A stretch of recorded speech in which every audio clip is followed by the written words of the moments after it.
Dear Diary, jackpot. That was Family Guy making a little joke about, well, not consent. And this is Family Guy taking things way too far. I understand that no doesn't mean no, but certainly some word has got to mean no.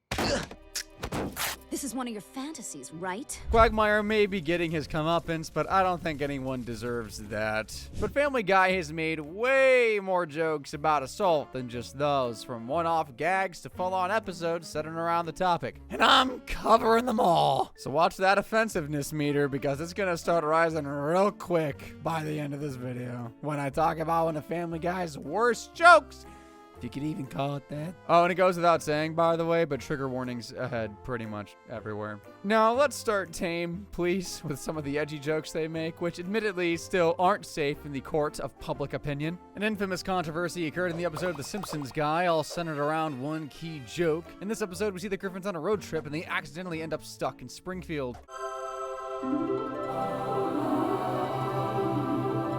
Home of TV's most famous family.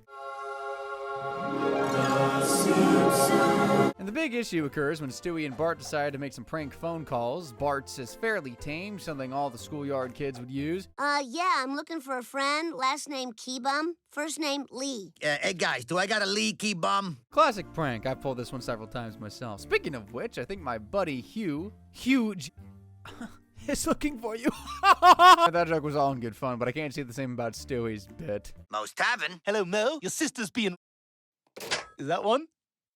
Yeah, something tells me this one isn't exactly a good taste joke, and neither did the media think so, because when this episode aired, it caused a crazy stir, as the Parents Television Council, which is apparently a real organization, was worried the crude humor of Family Guy wouldn't go over well with the possibly younger and generally more family-friendly Simpsons audience. And honestly, I don't think it's anywhere near as bad as the other Simpsons bit, but we'll talk about that a bit later in a much worse category. What I will tell you is that it centers around Quagmire, and that should be enough to clue you in on how bad the joke is. Speaking of Glenn, he's definitely the worst when it comes to these jokes. Seriously, just take this bit from the episode Stuck Together, Torn Apart. This is what happens when Glenn orders drinks at a restaurant. Martini for you and the usual roofie colada for your date? No. Brushing aside how awful it is that this is a regular drink for the guy, my only question now is what flavor is a roofie colada? Is it coconut? Surely it must be like peaches and cream or lemon surprise, right? But somehow the date joke is nowhere near as bad as him admitting to being a child predator. It should come as no surprise that legendary Queen Glenn Quagmire has his fair share of assault jokes, and one of the earliest and, in my opinion, most infamous is this one here. In accordance with Megan's Law, I'm obligated to inform you that... You know what? That's fine. I'll take the kids. Yeah, Megan's Law, the rule he starts to explain, is the reason offenders have to inform their neighbors that they are on the offender registry. I hope Quagmire isn't one of those age just a number kind of guys. I actually don't know if that joke is worse than the time Peter went on a warpath because he thought he was assaulted, though. In the episode Stewie Loves Lois, Peter goes in for one of the most uncomfortable experiences a middle-aged man could have, his prostate exam. Ask your dad about his. I'm sure that'll go over well. So how's this work? You just feel my pulse, so Honestly, it's such a real reaction. The entire episode centers around Peter feeling violated at a simple exam, which opens up some questionable thoughts. Is this a comment on the Me Too movement and the situations being blown out of proportion? Or is it a jab at men who disregards assault since it doesn't happen to them? Either situation, I don't want to touch with a 10-foot pole, but here I am. All I know is that Peter clearly didn't pay attention and since the man has no idea where his G-spot is. Needless to say, this experience catches him off guard and leaves him feeling incredibly uncomfortable. Peter, my God, you look terrible. What happened? I was... No, you weren't, Peter. But I won't fully dismiss your feelings because they are valid. Though I will say, I think this one might be the most tasteful and yet almost the worst so far. But it only gets worse as the episode goes on. How about some TV, huh? We now return to Freddy Got Fingered. Oh, God. And even Chris gets to hop in on the action, tormenting his father for his probing experience. Are we still going to the baseball game? Get that away from me, Chris! What's wrong with the little foam finger action, Peter? Your son just wants to go to the ball game. With things only getting worse, Peter decides he needs to take his doctor to court, where we get to see exactly how he imagined that experience.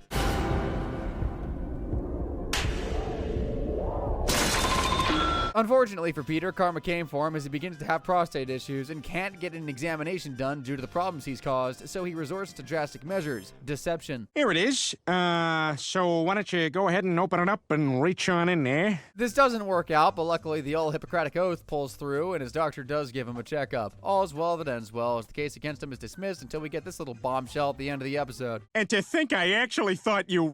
me. Well, I was going to. What? Just goes to show you should never trust your doctor. Can't believe the old prostate exam gambit almost worked on Peter. Alright, considering we've been talking about fingers and butts and feeling violated for the past frackin' 2 minutes, we're making some headway, but we still have a ways to go before that meter cancels me. AKA breaks at the worst essay joke the series has to offer. I should say, not all these jokes are at the character's expense. Something I love about Family Guy is that the writers always make sure to call out people in real life who are accused or charged for assault. One of the greatest call-outs is during the episode HTTP, when a group of unremarkable people see if they could become something more. They are the offenders. Kevin Spacey, Roman Polanski, Steven Seagal, Woody Allen, Brett Ratner, Matt Lauer with the pudding pop, and you lesser-known offender James Toback. And who could forget their secret weapon? Don't forget me! Harvey Shower! Weinstein Smash! Well, at least that's what everyone says he does. Hey, look, the show's offensive, but at least it holds the real scum of the earth accountable. The group even remarks that Matt Damon knows about them, but wasn't around for the meeting. Must have been riffing on his poor taste remarks about the Me Too movement back in 2017. Now it's time to really kick things up as we shift from dicey jokes about assault to the times it is all but confirmed to happen. One key episode is from season 4, episode 2, where Chris experiences something all boys do. He's hot for the teacher. Right off the bat, it seems like they really wanted to sell this episode as a prime one due to the intro section.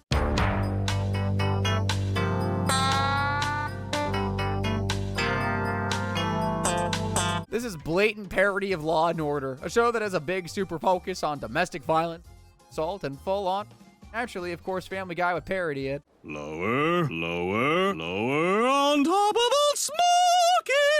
No, not that teacher, but I guess that's another quick misconduct joke we can throw up into the meter to boost it up. No, I'm talking about this teacher. Pardon me, is this first period English? I'm your new teacher, Mrs. Lockhart.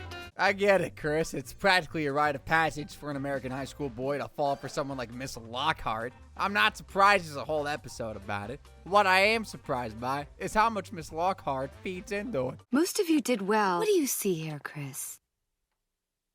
And so I was a little surprised when she had such a hard pivot and called Chris out for showing up all romantic-like. He was just taking some good advice from dear old dad, and I don't think anyone was ready for what that would actually entail. Sorry I'm late, Mrs. Lockhart. Oh my God, Chris! Being romantic and unexpected. After giving Chris a stern warning, Chris is defeated, and so Lois and Peter take it upon themselves to talk about this inappropriate dynamic and clear the air with Miss Lockhart. Lois, honey, let's make sure we do this delicately. Mrs. Lockhart, our son would like to plow you.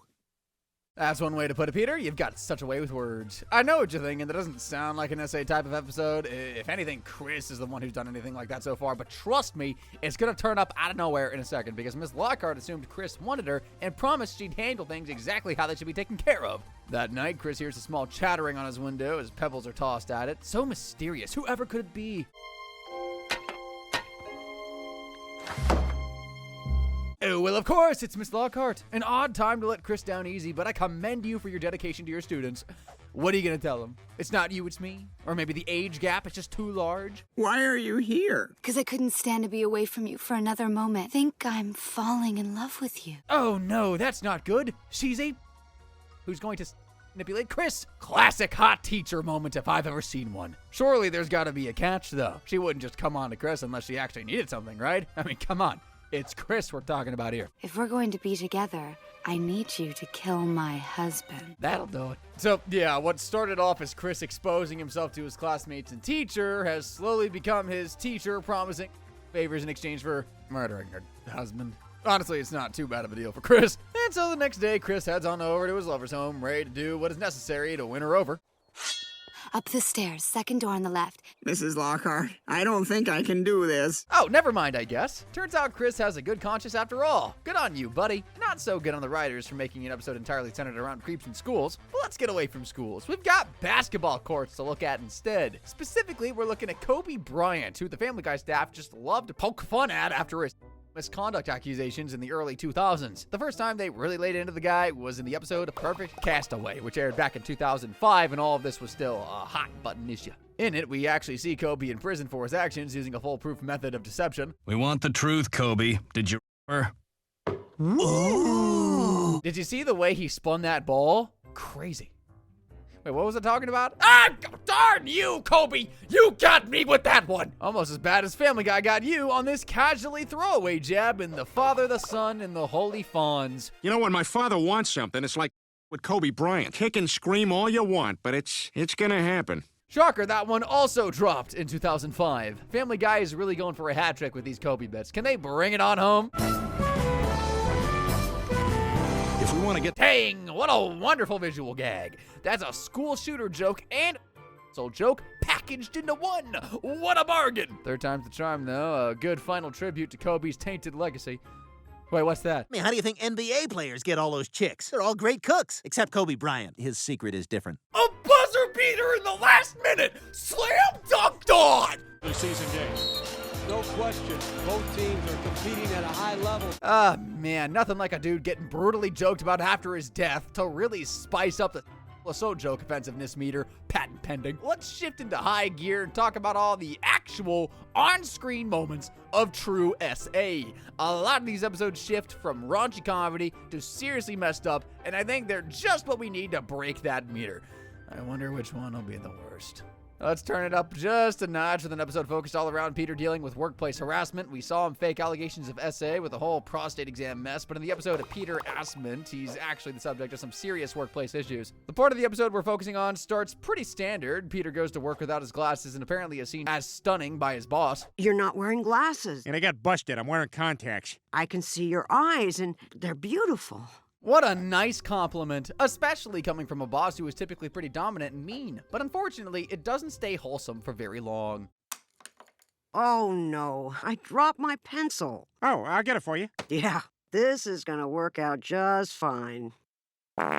Oh, wow. Yeah, that's not okay at all. That is SA right there. Sure, it's not quite the crazy level some of these jokes typically hit, but this is true on-screen harassment in depressingly realistic fashion. I'd say it's much worse than just joking about someone who probably did it or an implied message about it. This episode also gets much worse as it goes on. Peter is the only person subject to a new uniform, particularly because it highlights his special features. Why am I the only one who has to wear denim shorts? Because you're the only one who looks this good. You fill those out nicely. This whole thing continues to escalate as his boss makes him fulfill her roleplay fantasies, and I'm not talking about policemen or firefighters. His boss is a little bit more specific. Peter's forced to rock a 90s movie classic and wipe himself down with a refreshing cool beverage after his car broke down. Now get out of here, you... You know, you didn't need to call him that. He's been through enough of your twisted games. Insults are just not helping anyone out. Well, except maybe her. She's definitely a power dom living out a weird Peter-focused fantasy. And after a failed attempt to get Quagmire to hook up with his boss, Peter has to face the music. I am tired of playing games, Griffin. I mean, let's go. I'm having with you right now. Culminating in a complete power play where Peter's forced to choose between having keep his job or being unemployed. And while he does choose to finally stand up for himself and say no, that doesn't stay the case for long, because by the end of the episode, he dons a disguise to help his boss get the lay she needed. Oh, that was fantastic. Well, hopefully there'll be no more talk of suicide. I feel better than I've felt in years. I have my confidence again. Now, things have been raunchy and weird so far, but sometimes these things are just downright bizarre. Assault is usually handled with more grace and dignity, but not this time around. Sometimes Family Guy just grabs the bull by the horns, literally. Where you going, fatty? We're gonna have a party.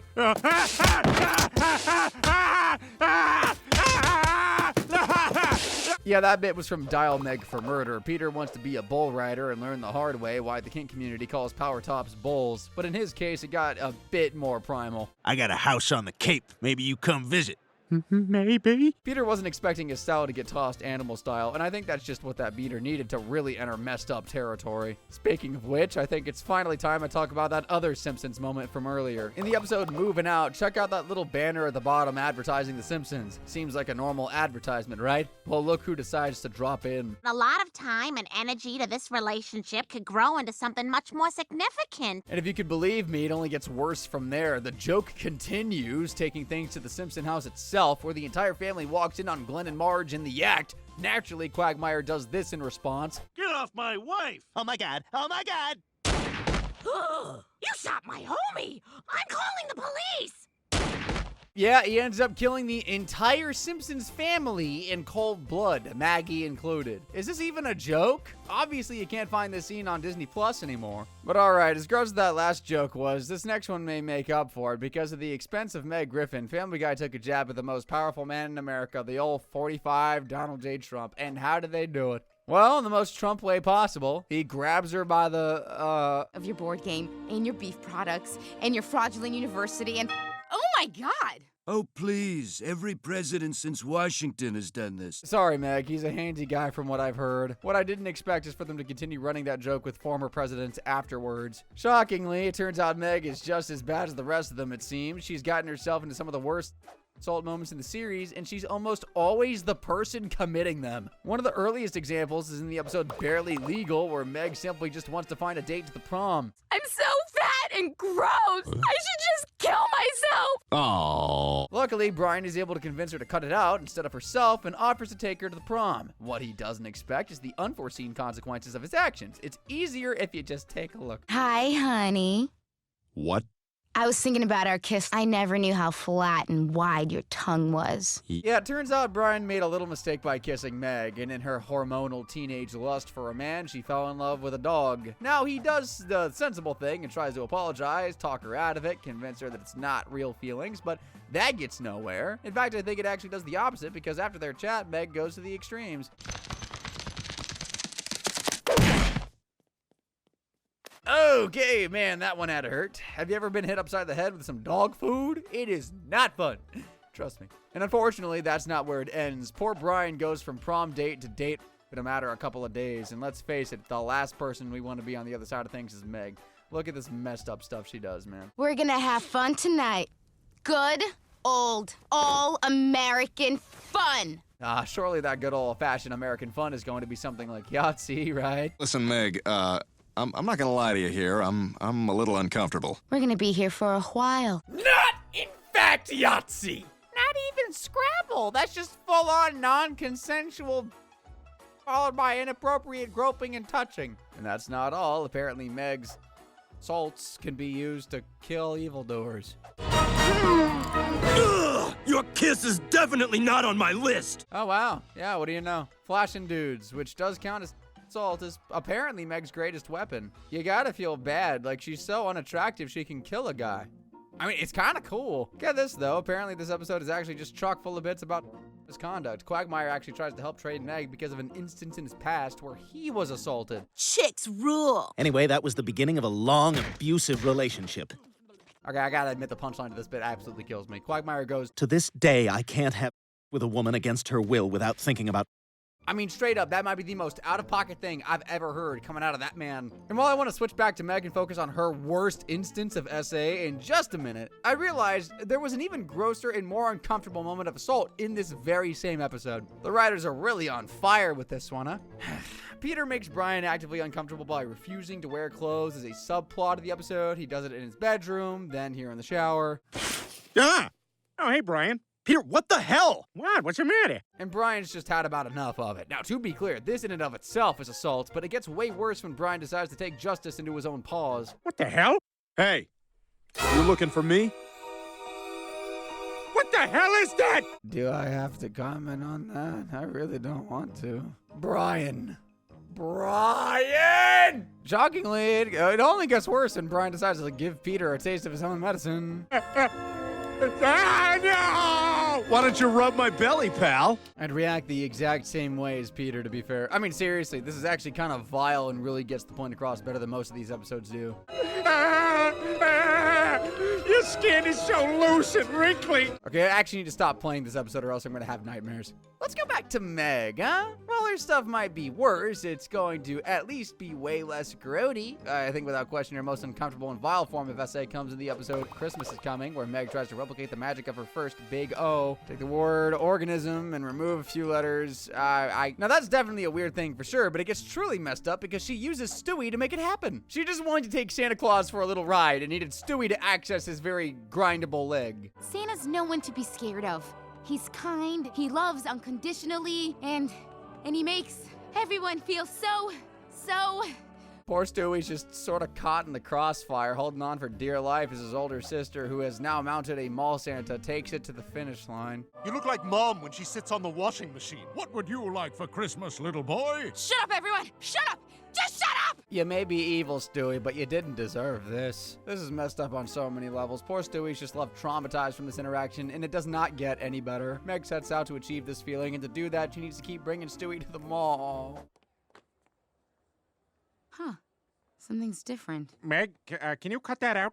Dad? Oh, was not expecting dear old Dad to show up here. Awkward. Yeah, it turns out trying to non-consensually ride every middle-aged man with your brother in hand is bound to go south eventually. Something tells me this isn't the last time I'll be talking about you today, though, Meg. I feel like Stewie's revenge is going to manifest a little bit differently for you. Speaking of Stewie, the kid can't seem to catch a break because he's actually subject to one of the nastiest, most vile, and direct assault jokes in the series. During the episode Pawtucket Pat, Stewie and Brian set out to tear down the statue of Pawtucket Pat in the center of town, and this is where things get ugly. Because you see, Brian's bright idea was to take down the statue in the middle of the night, but Stewie needs to go to the bathroom and rushes in. Brian tries to warn him, but the damage is already done. I got a lollipop! Yep, that's right. In the middle of the night at the park, Stewie is assaulted in the bathroom. A child. And the entire joke boils down to a text on screen saying a baby was violated. That's the bit. Really? Well, how did you want me to feel when I saw this? Just burst out frackin' laughing? Seth MacFarlane? What's even worse is Brian's response. That's great, bud. You're actually just an awful friend, Brian. I can feel it. And this joke definitely had the chance to be number one. But since it's not technically shown, I can't in good conscience move it up. Understand, though, that this might be one of the worst and most evil jokes in the entire series. And naturally, they mostly surround Quagmire. I'm in high school.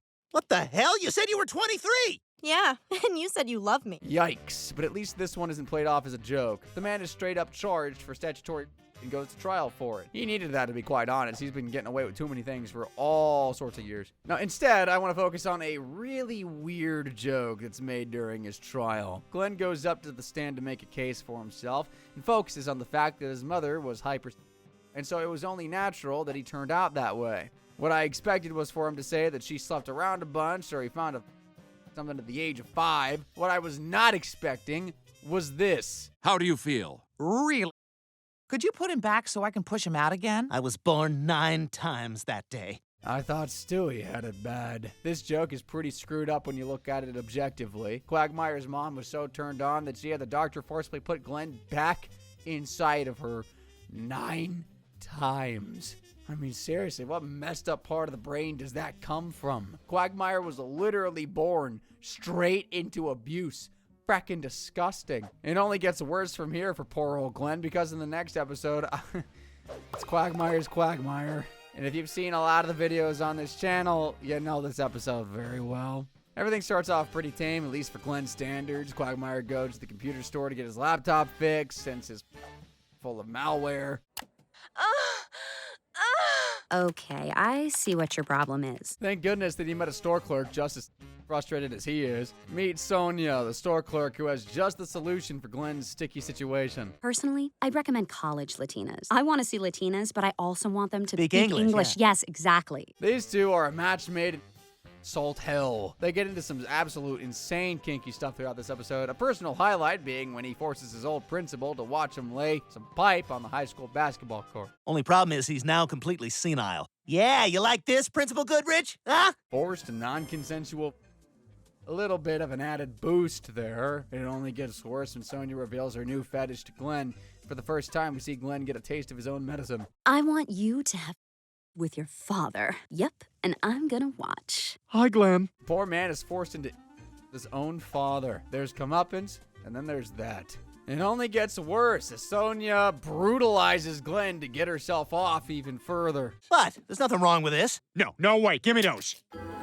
Oh, my God. Quagmire, what the hell happened? He's become a victim of violence unlike anyone else in the show. Anytime he says he doesn't want to, she assaults him with a weapon and shoves her body parts into him.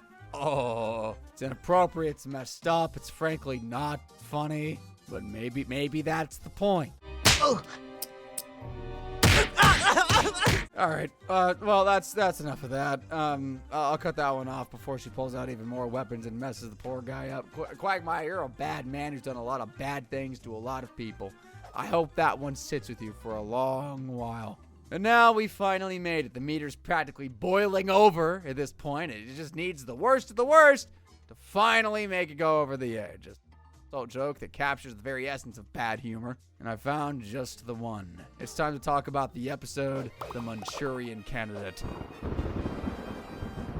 You might recognize this clip from this episode as it's made its viral rounds a couple years back.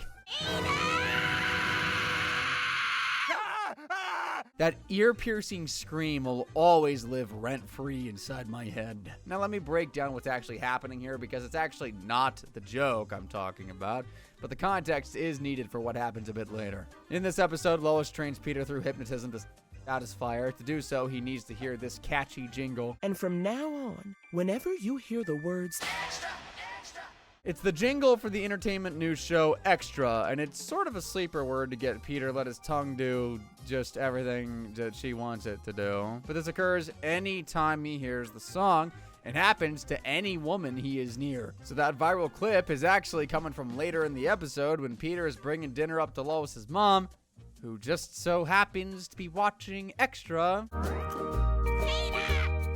That ice cream he's eating, yeah, the episode generally pivots away from the story as the main bit is done, but as you've noticed, none of that was assault. No. Instead, I want to lay all that out so this moment made sense. Hey, guys. Peter, no. That last image is a visceral one. Not because of what happens, but we will know what will happen. Peter's an animal who's about to do some incredibly heinous stuff to his daughter. He's made Lois feel like an angel, Barbara feel divine, but they wanted it and invited it in. Meg, she didn't ask for the things her father's about to do. Sure, maybe none of that was supposed to happen, but laugh, right? It's a joke. Is that supposed to be a joke? I actually don't really even know. Yeah, it's the most messed up thing I've seen this show imply. One of. Because that Stewie thing was still insane. Ah, and look at that. The meter exploded. Go figure. Anywho, that's all I've got for today. Please don't watch Extra. Be good out there, y'all. If you want to watch some of my videos that are more pleasant than this one, click on the screen right about now. And I hope that you have a nice day. And thank you very much for watching.